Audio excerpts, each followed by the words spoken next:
Welcome back in our free education channel. और आज हम यहाँ पे पढ़ेंगे दो चर वाले रैखिक समीकरण के बारे में, जो कि पिछले क्लास में मैं एक दिन का क्लास लिया था और यह आज का मेरा क्लास नंबर 2 है, जिस क्लास में मैं चर्चा करूंगा आज से रिलेटेड जो मैं पढ़ाने वाला हूँ वो। तो अभी तक जो हमने पढ़ा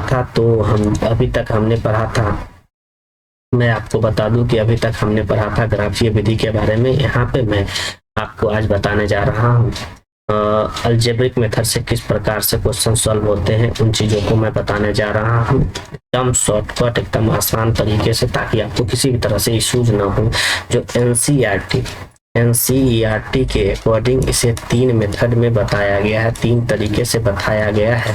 मैं उसी तीनों तरीके के बारे में आज बताने वाला हूं। जैसा कि मैं पहला टॉपिक लेके आया हूं प्रतिस्थापन विधि। इसका जो इंग्लिश नाम होता है वो होता है सब्स्टिट्यूशन मेथड। तो मैं आज बताने वाला हूं सब्स्टिट्यूशन मेथड के बारे में। मैं शुरुआत करूंगा और यहीं से मैं अपने टॉपिक को आगे लेके चलता हूं और मैं तीनों मेथड से एक सेम क्वेश्चन को ही तीनों मेथड से सॉल्व करने का कोशिश करूंगा, जिससे आपको सारा कुछ आसानी से समझ में आ जाए। आप हमारे चैनल पे नए हैं तो हमारे चैनल का लोगो देख सकते हैं, जहाँ पे मैं विजुअलाइज था वहाँ पे मेरा लोगो देख सकते हैं। आप इस लोगो से चैनल को पहचान सकते हैं। चैनल को लाइक, सब्सक्राइब और शेयर करें, ज्यादा से ज्यादा चैनल को फैलाने का काम करें। तो मैं आज शुरू करता हूं। तो सबसे पहले इसको करना होता है कि आप किसी एक समीकरण को उठा लीजिए। तो मैं उठाया हूं समीकरण 1 को और मैं लिखता हूं समीकरण 1 से। तो समीकरण 1 से, चूंकि समीकरण 1 है क्या उस चीज को लिख दो सबसे पहले। तो 3x + 4y = होता है 10। तो मैं इसको लिख सकता हूँ 3x = 10 - 4y लिख सकता हूँ, और x = मैं ये भी लिख सकता हूँ 10 - 4y/3। ऐसा क्यों होता है? तो जब भी कोई बराबर के एक तरफ से दूसरे तरफ कोई संख्या जाती है तो अगर पॉजिटिव होती है तो निगेटिव में जाती है। तो +4 जो था, +4 जो यहाँ पे आप देख रहे थे वो पॉजिटिव था, तो यह इस साइड आएगा तो निगेटिव में आ गया, ठीक है। और यहाँ जो गुना में होता है वह इस साइड आया तो भाग में आ गया। तो यहाँ तक मैंने समझा दिया। इसको आपको मान लेना है समीकरण 3। इसको मैं मान लिया समीकरण 3। अब मैं क्या करता हूँ कि x का मान, जो भी वैल्यू आया उसका मान, तो मैं लिखता हूँ समीकरण 3 मतलब x का मान समीकरण 1 से अगर लाए हो तो समीकरण 2 में रख दो, 2 से लाए हो तो समीकरण 1 में रख दो। तो ऐसा किया जाता है। तो मैं क्या करता हूँ, इसका मान समीकरण 2 में रख देता हूँ। 2 में रखने पर जब मैं इसका मान समीकरण 2 में रखता हूं तो क्या होता है उस चीज को देखिए। चूंकि समीकरण 2 जो था सो क्या था, 2x - 2y = 2 था। हमने x का वैल्यू निकाला तो 2 × 10 - 4y/3 और -2y = 2 था। मतलब x का वैल्यू, सिर्फ x का वैल्यू यहाँ पे पुट किया। जैसा कि मैं फिर से दिखा दे रहा हूँ, इस x का वैल्यू हमने यहाँ पे पुट कर दिया और 2 × में था तो × में लिखा ही, सब कुछ को एज सच रहने दिया जैसा कि होता है। अब मैं इसको यहाँ पर मैं बताता हूँ आगे क्या करता हूँ। तो 2 से इसको मल्टीप्लाई करोगे तो 2 दाही का 20, 2 से इसको मल्टीप्लाई कर दोगे तो 2 चौका 8y और बटा 3, तो जैसा था वैसा रहेगा। -2y = होता है 2। तो इसको चाहे तो हम इस प्रकार से भी लिख सकते हैं कि 20 - 8y, और इसका एलसीएम हम कर लिए हैं 3, तो ये से सच रह गया। और यहाँ पे बाई 1 है तो 1 से 3 को डिवाइड करेंगे तो 3 बार में कटेगा, और 3 से 2 को मल्टीप्लाई करेंगे तो 6 बार में कटेगा। तो यहाँ माइनस था तो माइनस ही लिखा जाएगा, तो -6y लिखा जाएगा = 2 रहेगा। इसको मैं आगे बढ़ाता हूँ तो इसको मैं लिख सकता हूँ 20 - 7 6 मतलब 8 और 6 14, तो 14y = 3 × 6 तो 6 हो जाएगा। तो इसको मैं ऐसे लिख सकता हूँ -14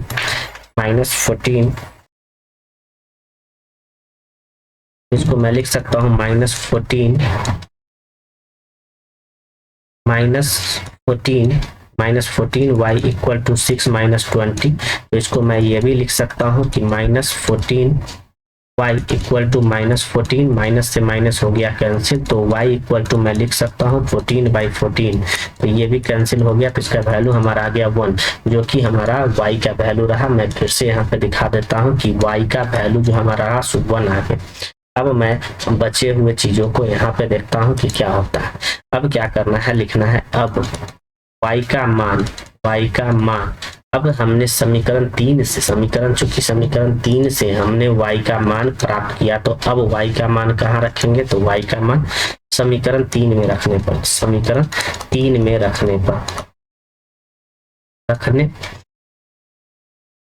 जब समीकरण 3 में इसका मान रखा जाएगा तो क्या हो जाएगा, समीकरण 3 में रखा जाएगा तो x बराबर था 10 - 4y बटा 3 था, तो इसको रख सकते हैं। तो 10 - 4 गुने 1 बटा 3 तो हो जाएगा 6 बटा 3 और ये कट के आ गया 2। अब हमारा वैल्यू प्राप्त हो गया, हमें 2 वैल्यू प्राप्त हुए हैं। कौन कौन प्राप्त हुए हैं, तो एक y का वैल्यू हमारा यहाँ 1 प्राप्त हुआ है, एक x का वैल्यू हमारा यहाँ पे 2 प्राप्त हुआ। तो जब ये दोनों वैल्यू हमने निकाल लिया तो हम चेक कैसे करेंगे कि हमारा क्वेश्चन सही था या गलत। तो मैं इस क्वेश्चन को मैं यहाँ पे उतारता हूँ। क्या था हमारा, 3x था, 3x plus 4y equal to 10 था, तो 3x plus 4y equal to 10 था और 2x minus 2y equal to 2 था। तो यह हमारा वैल्यू था, क्योंकि हमारा वैल्यू हमारा क्वेश्चन ये कह रहा था। तो यहाँ पे थोड़ा सा रिपीटेड लाइन के कारण वैसा दिख रहा था, ऐसा था। और हमारा वैल्यू आया था, मान क्या क्या आया था, तो x बराबर आया था 2 और y बराबर आया था चेक। हम चेक अभी क्या चेक कर रहे हैं, अपने उत्तर की जांच कर रहे हैं। उत्तर की जांच कैसे की जाएगी कि हमारा उत्तर सही है कि गलत। तो सबसे पहले हम क्या करेंगे, समीकरण 1 का चर्चा करेंगे, समीकरण 1 से। तो चूंकि समीकरण 1 क्या है, सो पहले लिख देते हैं 3x plus 4y, 3x plus 4y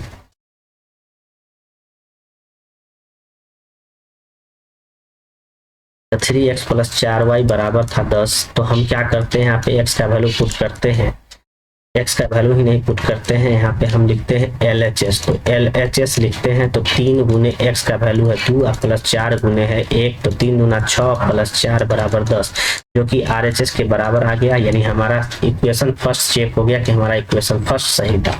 अब दूसरे इक्वेशन की जांच करते हैं, तो दूसरे इक्वेशन की लिखते हैं समीकरण 2 से। तो मैं क्वेश्चन बनाने के साथ साथ आपको क्वेश्चन की जांच करने का भी तरीका बता रहा हूं, ताकि आपके क्वेश्चन में किसी भी प्रकार से दिक्कत न रहे। आपको खुद से आप अपने आंसर की जांच कर सकते हैं परीक्षाओं में।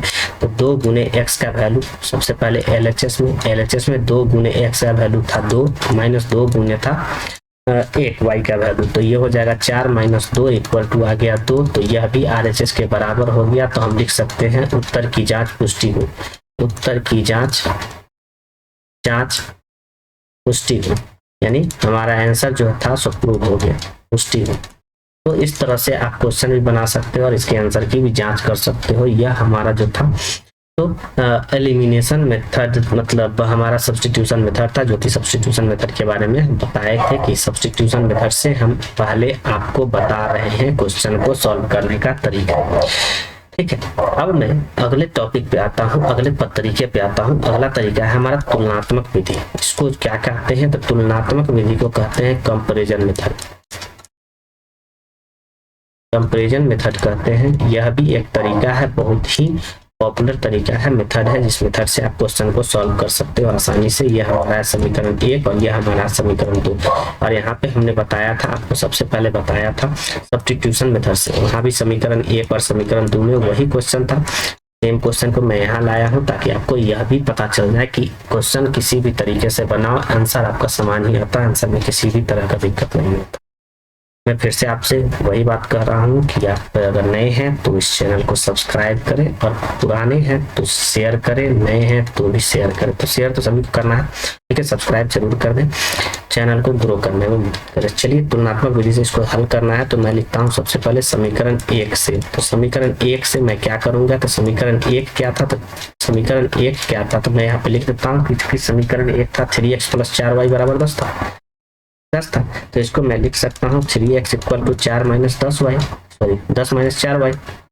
इसको लिख सकता हूँ x equal to 10 minus 4y बटा 3। ये हमारा हो गया समीकरण 3। फिर लिखता हूँ समीकरण 2 से, फिर समीकरण 2 से, समीकरण 2 से जब चर्चा करता हूँ तो समीकरण 2 आपका क्या था, 2x minus 2y equal to था 2। तो इसको मैं लिख सकता हूँ कि 2x इक्वल टू हो जाएगा 2 प्लस 2y।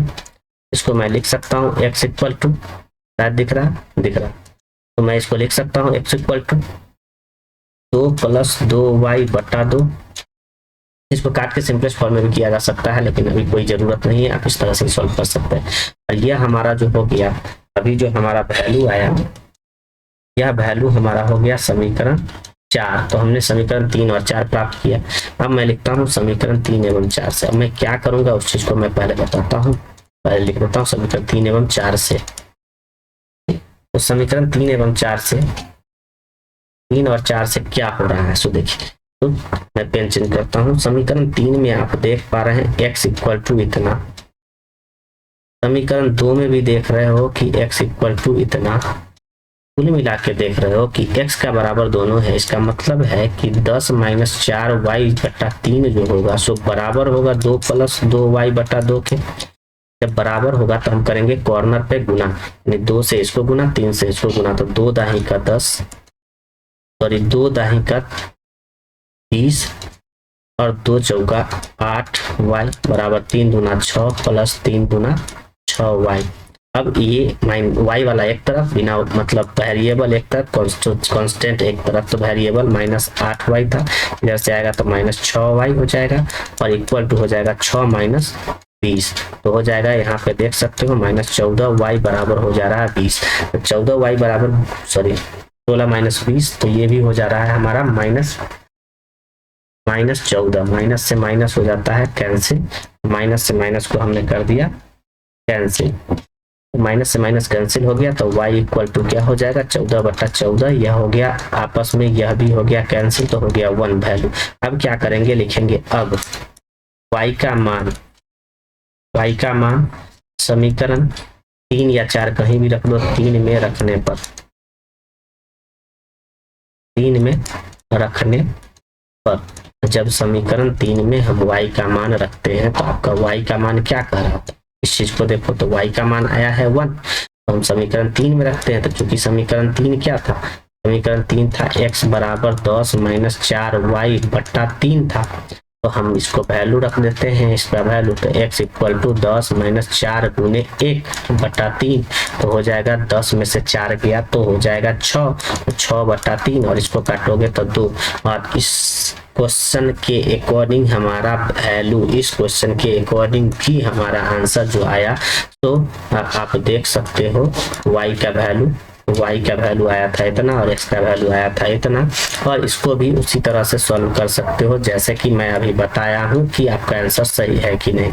और यहाँ पे तो सेम ही क्वेश्चन लिया, तो चेक करने की कोई आवश्यकता नहीं है, आप इजीली आइडेंटिफाई कर सकते हो कि हाँ सेम मेथड से बनाया जा रहा है।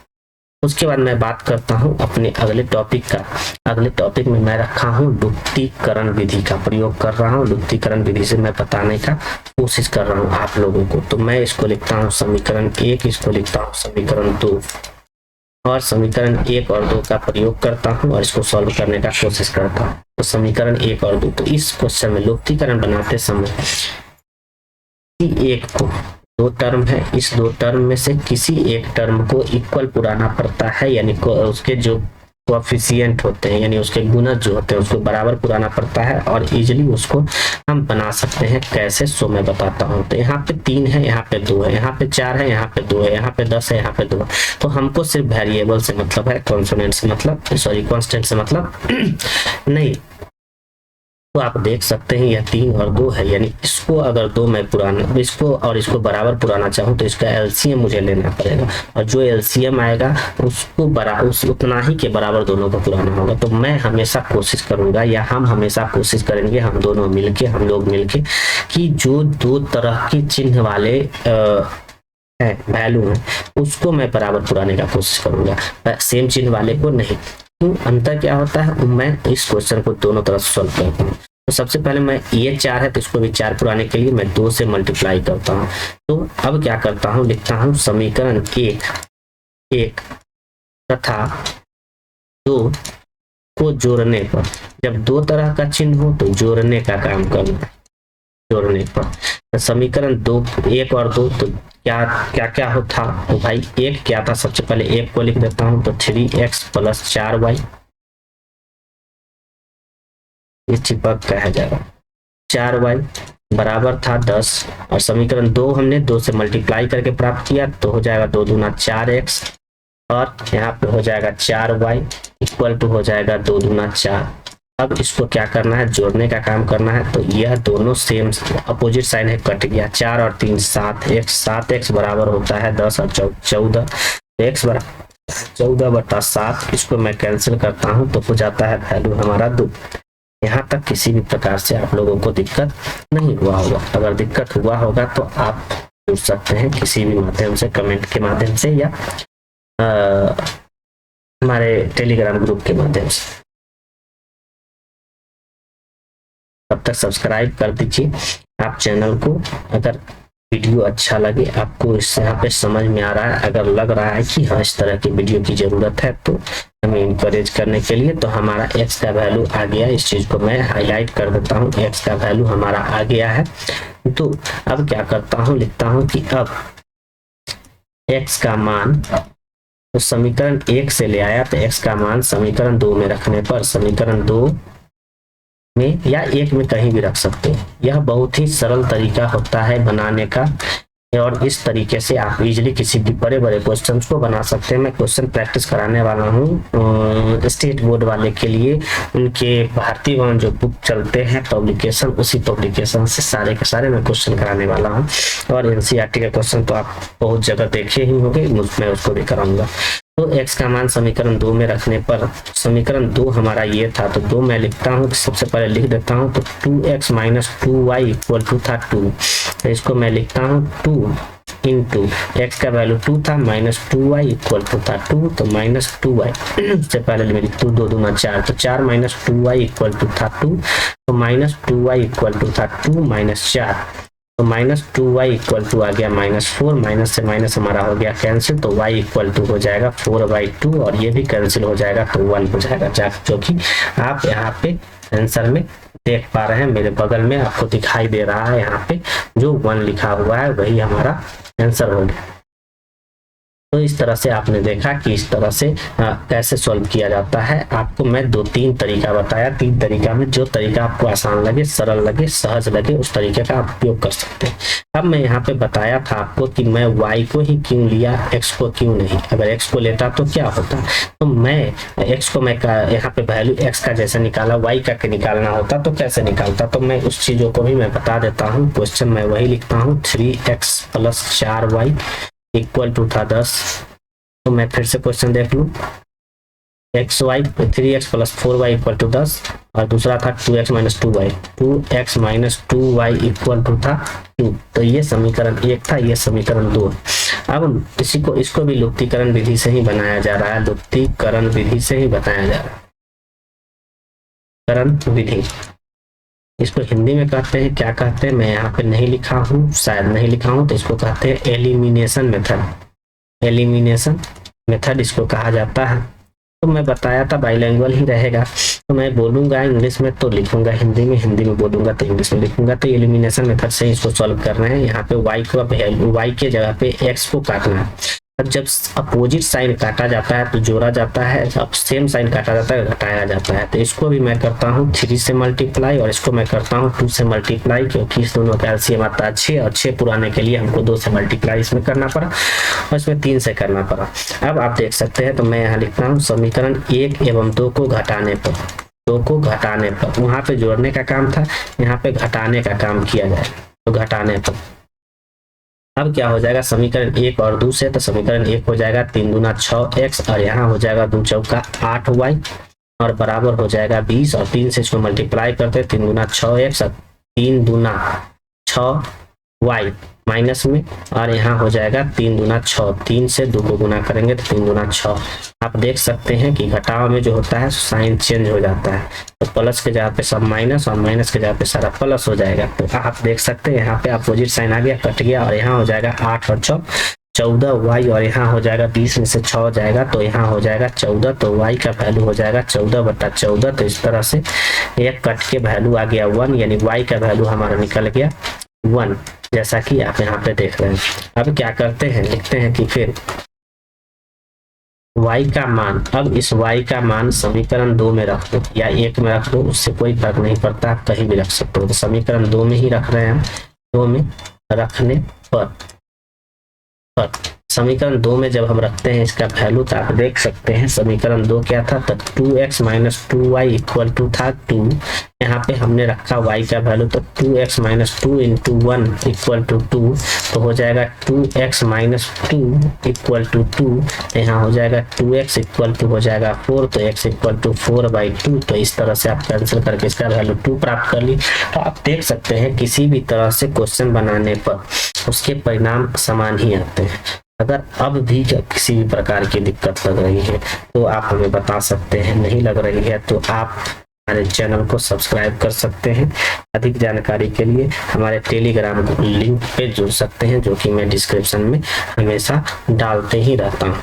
तो कुल मिला के बताया जाए तो मैं कुछ तरीके को बताया हूँ। अब मैं 2 अन्य तरीके के बारे में भी बताऊंगा। जो एक मैं बताऊंगा क्रॉस मल्टीप्लीकेशन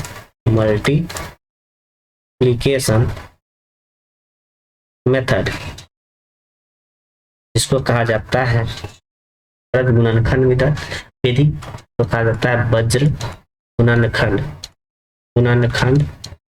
विधि कहा जाता है। उस विधि के बारे में मैं बताऊंगा। मेरा यह रहेगा चौथा टॉपिक और 5वां टॉपिक, जो मैं अगले वीडियो में बताने वाला हूं, क्योंकि वीडियो अभी लंबा जा रहा है और मैं आधे घंटे से ज्यादा का वीडियो बनाना पसंद नहीं कर रहा अभी फिलहाल। और दूसरा मैं बताऊंगा रेशियो एंड प्रोपोर्शन मेथड। इन दोनों मेथड को मैं बताऊंगा आपके अगले क्लास में, जिसमें अनुपात निर्माण विधि, तो अनुपात निर्माण विधि और गुणनखंड विधि, इन दोनों विधियों के बारे में मैं अगले क्लास में बताऊंगा। अब इस क्वेश्चन को, जो क्वेश्चन मैंने अभी तक लेके आया 3x plus 4y equal to था 10 था, और दूसरा था 2x minus 2y equal to था 2। इसको मैं फिर से ग्राफीय विधि से भी थोड़ा सा रिकैप कर दूं कि ग्राफीय विधि से कैसे सॉल्व किए थे और कैसे सॉल्व करना है। तो ग्राफीय विधि से सबसे पहले मैं बताया था आपको कि समीकरण 1 से आपको लिख लेना है, और उसके बाद यहाँ पे वैल्यू चार्ट बना लेना है, जहां जिस चार्ट में आप वैल्यू पुट करोगे। और मैं वैल्यू चार्ट बना लिया ऐसा करके, और यहाँ पे लिख दिया x और यहाँ पे लिख दिया y। और एक काम क्या किया कि एक में हम x का वैल्यू 0, एक में y का वैल्यू 0 पहले ही पुट कर लिया। अब मैं लिखूंगा कि समीकरण का नाम पहले लिख देता हूं कि 3x plus 4y equal to था 10।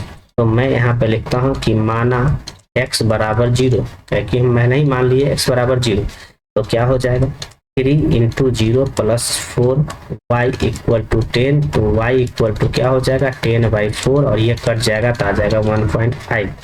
तो यह हमारा वैल्यू आ गया यहाँ पे 1.5। इसको भी मैं दूसरे ही पेन से लिखता हूँ 1.5। अब मैं फिर से करता हूँ, फिर से माना है y बराबर 0, तो मैं लिखता हूँ माना y बराबर 0। y बराबर 0 तो क्या हो जाएगा 3x माइनस प्लस 4y है यहाँ पे, तो 4 इंटू 0 इक्वल टू 10। तो 3x इक्वल टू 10, तो x इक्वल टू आ जाएगा 10/3, और ये कैंसिल होगा तो 1.33 आ जाता है। ठीक है, 1.33 आ गया। ठीक है, अब यहाँ पे मैं नीचे, उसके नीचे कॉपी आप लोग नीचे बनाओगे तो समीकरण 2 से लिखता हूँ, समीकरण 2 से। और इसका जो वैल्यू आया, अभी जो वैल्यू मैं पुट करता हूँ 1.33। अब मैं समीकरण 2 का बात करता हूँ। समीकरण 2 के लिए भी वैल्यू चार्ट बना लेता हूँ। इसी प्रकार से एक्स वाई हो गया, और यहाँ पे इस प्रकार से मैं वैल्यू चार्ट बना लिया। और मैं वैल्यू चार्ट में यहाँ भी वही चीज लिख देता हूँ 0 और 0, एक 0 ले लिया। और फिर से मैं लिख देता हूँ समीकरण का नाम, चूंकि 2x minus 2y equal to था 2।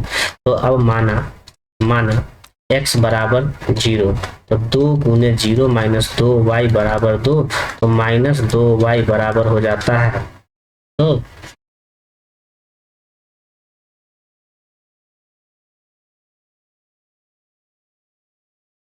तो y का वैल्यू आ जाता है -1 आ गया है, तो -1 आ गया। चलो कोई बात नहीं,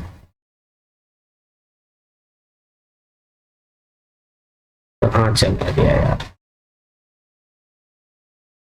ठीक है वही वही वही वही वही। तो x का वैल्यू हमने डाला 0, तो 2 into 0 minus 2y equal to 2, तो माइनस वाई इक्वल टू आ जाता है 2 बाई -2, और इसको मैं कैंसिल करता हूँ तो आता है -1, ठीक है कोई बात नहीं, -1 आ गया। फिर